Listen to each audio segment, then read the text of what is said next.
Warisan budaya Indonesia yang begitu kaya adalah aset nasional yang dapat memiliki nilai ekonomi dan estetis secara sekaligus.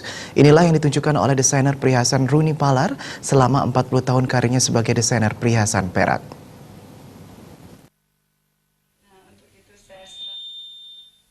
Selama 4 dekade, wanita yang disebut sebagai pelopor desainer perhiasan modern Indonesia ini telah banyak memperkenalkan desain perhiasan perak Nusantara hingga ke mancanegara. Dedikasi panjang Rooney Palar pun kemudian dituangkan dalam buku bertajuk Dancing in Silver, The Jewelry of Rooney Palar yang diluncurkan pada hari Jumat malam di Hotel Grian Santrian Sanur. Buku ini lahir melihat sosok Rooney sebagai salah satu role model dalam upaya pelestarian warisan nasional sekaligus di bidang usaha ekonomi kreatif. Turut hadir dalam momen peluncuran Dancing in Silver adalah Ketua PHRI Bali Cok Aceh, Nyonya Agung Satria Narada, Profesor Bandem. Rooney Palar berharap nantinya buku ini mampu memberikan manfaat bagi pembacanya, serta menjadi inspirasi bagi perajin perak di Indonesia maupun internasional. Karena saya bisa berbagi kepada semua bukan semua yang datang saja, tetapi kepada semua yang akan membaca buku ini. Dan karena buku ini diluncurkan untuk internasional dengan harapan artis kecil dari Indonesia ini bisa diketahui oleh dunia.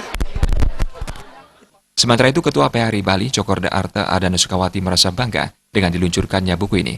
Peluncuran buku tersebut menunjukkan seni perak di Indonesia tidak kalah dengan luar negeri.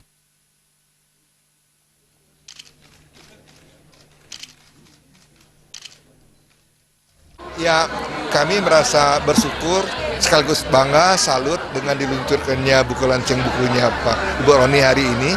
Ini sekaligus menunjukkan kepada dunia internasional bahwa kapasitas kita, kemampuan kita juga dalam hal seni perak ini juga cukup bersaing ya. Sementara kita selalu berpikir ketika kita bicara perak, bayangan kita pasti desainer-desainer internasional dan sebagainya. Tapi ternyata kita punya potensi dan lebih bersyukur lagi ini kejadiannya di Bali.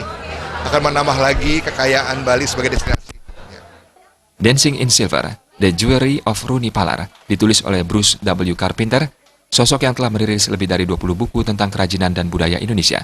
Selain pemaparan tentang Rooney Palar dan karirnya, buku ini juga dihiasi dengan foto-foto perhiasan Rooney Palar oleh fotografer Dodi Obeng. Rooney Palar sendiri awalnya merupakan sosok penari yang membawakan tarian Jawa klasik hingga ke mancanegara. Dari perjalanannya berkeliling Eropa, Rooney kemudian menemukan passionnya di bidang desain perhiasan, dan hingga kini masih aktif untuk menelurkan karya-karya yang bisa ditemukan, baik di Indonesia maupun di beberapa butik eksklusif di mancanegara. Adi Setiawan, Bali TV.